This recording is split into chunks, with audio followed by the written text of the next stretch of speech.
ఛత్తీస్గఢ్లో మరో ఎన్కౌంటర్ జరిగింది. ఈ ఎన్కౌంటర్లో మహిళా నక్సల్స్ మృతి చెందినట్టుగా తెలుస్తుంది. మృతి చెందిన మహిళా నక్సల్స్ను వరంగల్కు చెందిన రేణుకగా గుర్తించారు.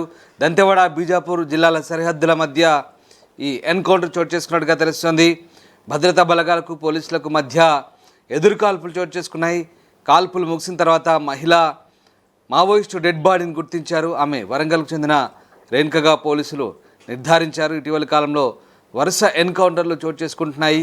ఇక తాజాగా జరిగిన ఎన్కౌంటర్లో మహిళ మావోయిస్టు మృతి చెందడంతో ఒకసారిగా కలకలం పెరిగింది. అయితే పక్కా సమాచారంతో డిఆర్జీ సిబ్బంది యాంటీ నక్సలైట్ ఆపరేషన్ నిర్వహిస్తున్న క్రమంలో ఈ ఘటన చోటు చేసుకుంది.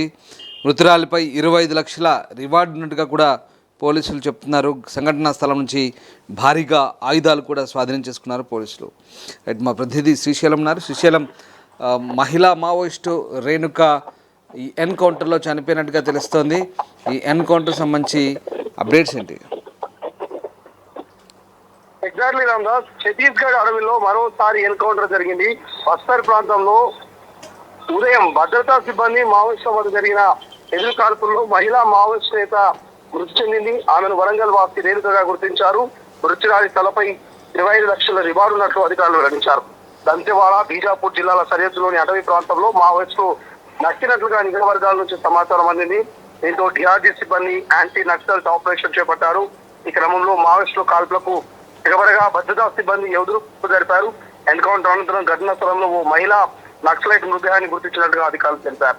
మృతురాలిని తెలంగాణలోని వరంగల్ చెందిన రేణుక ఆలియాస్ చైతి ఆలియాస్ సరస్వతిగా గుర్తించారు. ఈమె మావోయిస్టు స్పెషల్ జోనల్ కమిటీ సభ్యురాలుగా వివరిస్తున్నట్టుగా అధికారులు తెలిపారు. దండకారణ్యం స్పెషల్ జోన్ లో కమిటీ ప్రెస్ టీమ్ ఇన్ఛార్జ్ గా ఉన్నటువంటి ఆమె తలపై 25 లక్షల రివార్డు ఉన్నట్టు చెప్పారు. ఎన్కౌంటర్ జరిగిన ప్రాంతంలో భారీ ఎత్తున తుపాకులు, ఇతర ఆయుధాలు, పేలుడు పదార్థాలను భద్రతా సిబ్బంది స్వాధీనం చేసుకుంది. ఆపరేషన్ కంగార్ లో భాగంగా మావోయిస్టుల ఏరివేత కొనసాగుతుంది. గత 3 నెలలుగా జరుగుతున్న భారీ ఎన్కౌంటర్ లో అనేక మంది మావోయిస్టు మృతి వాసన పడ్డ విషయం తెలుస్తుంది. ఈ నెల 2 భారీ ఎన్కౌంటర్ జరిగాయి. దాదాపు 43 మంది మావోయిస్టులు ప్రాణాలు కోల్పోయారు. 2 రోజుల క్రితం జరిగిన ఎన్కౌంటర్ లో 15 మంది మావోయిస్టులు మృతి చెందగా నెల 29 అంటే శనివారం సుక్మా జిల్లా కెర్లపాల్ పోలీస్ స్టేషన్ పరిధిలో గోంకూడ అడవి ప్రాంతంలో భద్రతా బలగాలు మావోయిస్టులకు మధ్య ఎదురు కాల్పులు జరగా 17 మంది మావోయిస్టులు చనిపోయారు. ఎన్కౌంటర్ కీలకంగా మావోయిస్టు నేత దర్బార్ డివిజన్ కమిటీ కార్యదర్శి జగదీష్ మరణించాడు. జగదీష్ పై ఛత్తీస్గఢ్ ప్రభుత్వం 25 లక్షల రివార్డును ప్రకటించింది. మృత్యుల్లో 11 మంది మహిళలు కూడా ఉన్నారు. ఘటనా స్థలాల నుంచి AK-47 rifles, self loading rifle, INSAS rifle, 303 rifle, rocket లాంచర్లు, బ్యారెల్ గ్రానైట్ లాంచర్లు, పేలుడు పదార్థాలు స్వాధీనం చేస్తున్నారు. అయితే ఎదురు కాల్పులో నలుగురు జవాన్లు కూడా గాయపడ్డారు. అంతకుముందు మార్చి 20న కూడా భారీ ఎన్కౌంటర్ జరిగింది. బిజాపూర్, కాంకేర్ జిల్లాలో మావోలకు భద్రతా బలగాలకు జరిగిన కాల్పులో 26 మంది మావోయిస్టులు మరణించారు.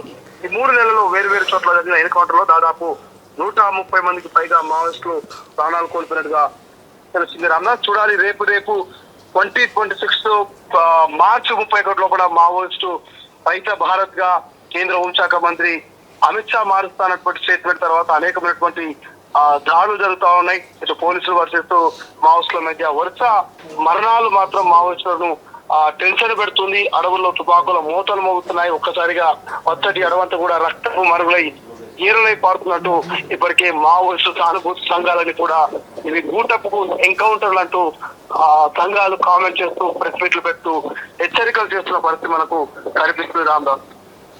Right, yes, thank you Srisailam. So ఛత్తీస్గఢ్లో జరిగిన భారీ ఎన్కౌంటర్లో ఓ మహిళా మావోయిస్టు మృతి చెందారు. ఆమె వరంగల్ జిల్లాకు చెందిన రేణుకగా పోలీసులు వెల్లడించారు. ఎన్కౌంటర్ తర్వాత మహిళా నక్సలైట్ డెడ్ బాడీని గుర్తించినట్టు చెప్తున్నారు.